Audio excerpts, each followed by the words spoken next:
সবাইকে শুভেচ্ছা। বাংলাদেশের শিক্ষার্থী এবং শিক্ষা প্রতিষ্ঠানগুলোর বর্তমান বাস্তবতা কি? বছরের প্রথম দিনে বই পেতে অভ্যস্ত হওয়া বাংলাদেশের শিক্ষার্থীরা একাডেমিক সেশনের 1/3 সময় অতিক্রান্ত হওয়ার পরেও এখন পর্যন্ত পাঠ্য বই পায়নি। ডিপার্টমেন্ট অব মব জাস্টিসের কাছে অলিখিতভাবে প্রত্যেকটি ক্ষেত্রে আত্মসমর্পণ করা অবৈধ সরকার এইচএসসি পরীক্ষা পর্যন্ত নিতে ব্যর্থ হয়েছে। আর সরকারি চাকরিরই বা কী অবস্থা? মেধাভিত্তিক নিয়োগ প্রক্রিয়ার জায়গায় এসেছে সুপারিশ ভিত্তিক নিয়োগ প্রক্রিয়া। বিসিএস পরীক্ষায় যারা সবচেয়ে ভালো ফলাফল অর্জন করেছে, এমনকি যাদের প্রশিক্ষণও হয়তো শেষ হয়েছে, তাদের নিয়োগ বাতিল করা হয়েছে রাজনৈতিক পরিচয়ের কারণে।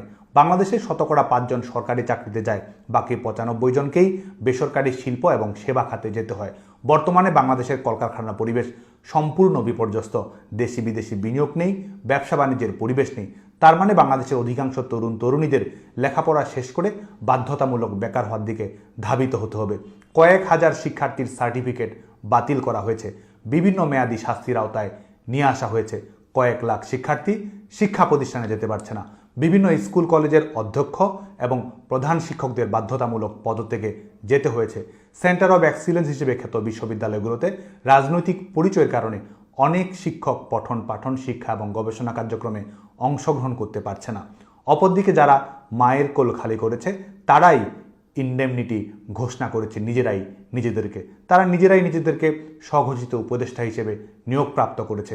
কয়েক হাজার টাকার টিউশনি আজকে কয়েক শত কোটি টাকার নিয়োগ বাণিজ্যে পরিণত হয়েছে। মেধা না কোটা আজকে সুপারিশ বাস্তবতায় পরিণত হয়েছে। শিক্ষার্থীদের জীবন এবং কেরিয়ার যখন শঙ্কা এবং হুমকির মুখে, তখন এদের বাড়ি গাড়ি এবং হম্বিতম্বি ক্রমান্বয়ে বেড়েই চলেছে। কম্বল বিতরণ করতে কিংবা জানা যায় যে এদের হেলিকপ্টারের প্রয়োজন হয়, কোটি কোটি টাকার ইফতার পার্টি আয়োজন করতে হয়। বিসিএস প্রিলিমিনারি পরীক্ষার প্রস্তুতি যারা গ্রহণ করছিল, আজকে তারাই সচিবালয় দখল করে ডিসি এবং সচিব নিয়োগ করছে। মিডিয়া এবং কর্পোরেট হাউস এরা দখল করে রেখেছে। তদবির, চাঁদাবাজি, মামলা বাণিজ্য এদের নয়া বন্দোবস্তে পরিণত হয়েছে। সদম্ভে ঘোষণা করে সন্ত্রাসী কর্মকাণ্ড করাই এদের নতুন প্রক্লেমেশন হিসেবে পরিগণিত হয়েছে। এবং নিজেদের এই অবৈধ অগণতান্ত্রিক ক্ষমতা দখলকে সুরক্ষিত করতে তারা শিক্ষার্থীদেরকে ব্যবহার করার চেষ্টা করছে। শিক্ষার্থীদের সুরক্ষা নয়, নিজেদের অগণতান্ত্রিক ক্ষমতা এবং নিজেদের ব্যক্তিগত স্বার্থসিদ্ধির সুরক্ষাই এদের প্রধানতম লক্ষ্য। আমি শিক্ষার্থীদের প্রতি আহ্বান জানাবো, আপনারা লেখাপড়া করুন, নিজেদের মন মতো স্বাধীন গণতান্ত্রিক ক্যাম্পাস গড়ে তুলুন, আপনার সহপাঠীর শিক্ষার অধিকার নিয়ে কথা বলুন, আপনার শিক্ষকের একাডেমিক ফ্রিডম নিয়ে সোচ্চার হন, অন্যায় অবিচারের বিরুদ্ধে প্রতিরোধ করে তুলুন। কিন্তু কোনো অবস্থাতেই এই অবৈধ দখলদার ফ্যাসিস্টের পেটোয়া বাহিনী যেন আপনাকে গিনিপিগ হিসেবে ব্যবহার করতে না পারে। কিংস পার্টির প্রাইভেট বাহিনী হিসেবে বাংলাদেশের শিক্ষার্থীদের যেন ব্যবহার না করতে পারে, সে ব্যাপারে বাংলাদেশের সকল শিক্ষার্থীকে আমি সোচ্চার হওয়ার জন্য আহ্বান জানাচ্ছি।